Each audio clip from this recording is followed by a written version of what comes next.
আমি অল্প কথায় শেষ করতে চাই, কারণ একবার বিচ্ছেদে ঢুকে গেলে তখন আবার মন মানসিকতা কিন্তু অন্যরকম হয়ে যাবে। তখন ওই উত্তরগুলো মনে হয় না আমার মন মতো ভাবে দিতে পারবো। চমৎকার দুটি কথা বলে গেছেন। মানুষের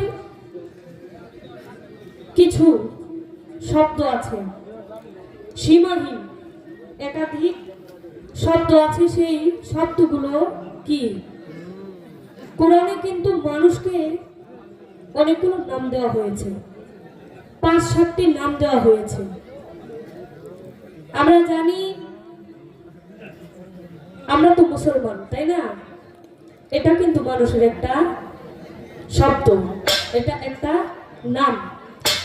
মুসলমান শব্দের অর্থ কি? আত্মসমর্পণকারী। এই মানুষেরই আরেকটি নাম আছে ইনসাফ। ইনসান, যে কি ইনসাফ করে তাকে বলা হয় ইনসান। এটা মানুষের আরেকটা নাম, এটা কিন্তু কোরআন শরীফে আছে। মানুষের আরেকটি নাম হচ্ছে বাশার, এবং আরেকটি নাম হচ্ছে আমানু, যাকে বিশ্বাসী বলা হয়। এই মানুষেরই আরেকটি নাম আছে মুত্তাকি, এবং মানুষের আরো একটি নাম আছে শায়েক, সাধুগুরু বৈষ্ণব, অর্থাৎ শুদ্ধ মানুষ। মানুষের আরেকটি নাম হচ্ছে মুমিন, অর্থাৎ কি যার কলবে আমার আল্লাহ স্বয়ং বসবাস করে, তাকে মুমিন বলা হয়।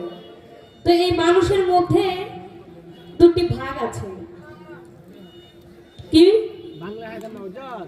একটা হচ্ছে মানুষ ৩ ভাগে বিভক্ত।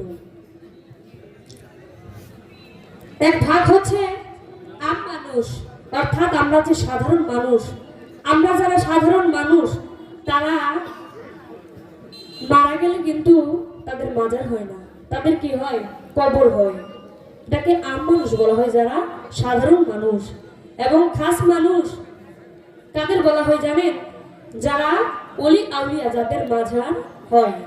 এবং আরো একটা পদ আছে কাসাম খাস মানুষ, এটা হচ্ছে নবী রাসূলগণ, যাদের কি রওজা, আমার নবীর রওজা শরীফ।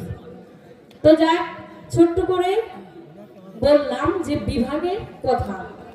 এরপরে আসলে আরেকটি প্রশ্ন করেছেন যে এই যে আজকে আমরা বাবার নামে গান গাইতেছি, হ্যাঁ, আরজু বাবা, তারপর রাহাত আলী বাবা, খাজা বাবা, আমরা সব অলিদেরকে বাবা বলে সম্বোধন করি।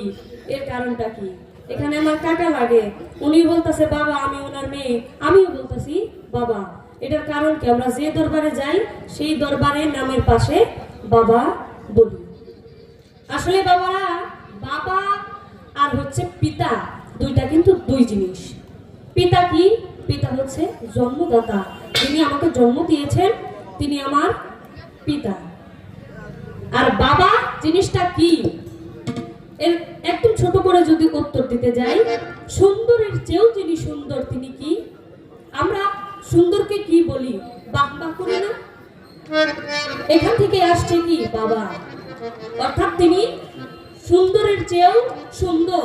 আমার বাবা আমার কাছে পৃথিবীর মধ্যে শ্রেষ্ঠ নায়ক, তাই না? একজন সন্তানের কাছে বাবার চেয়ে শ্রেষ্ঠ নায়ক কেউ হতে পারে না।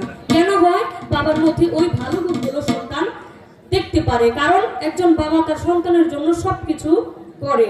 তখন সেই সন্তান মনে করে আমার বাবা, আমার পিতা আমার জন্য মহানায়ক। তেমনি এই যে বাবা, এই বাবার মধ্যে, আমার পিতার মধ্যে যে গুণগুলো আছে এবং ওলি আল্লাহদের মধ্যে তার চেয়ে বেশি আছে। কেমনি? নতে মমতা, সতে সভ্যতা, এবং নতে নম্রতা। এই ভালো গুণগুলো একজন ওলি আউলিয়াদের মাঝে পাওয়া যায়। তাই তাদের কি বাহবা করে সুন্দরের চেয়ে সুন্দর যিনি, তিনি তো বাবা। আমি চেষ্টা রাখলাম অল্প কথায় উত্তর দেওয়ার জন্য। আমার ক্ষুদ্র জ্ঞান থেকে আমি যতটুকু পেরেছি আমি বলার চেষ্টা করেছি। তো আমাদের মাঝে যেহেতু একজন গীতিকার উপস্থিত, ওনার লেখা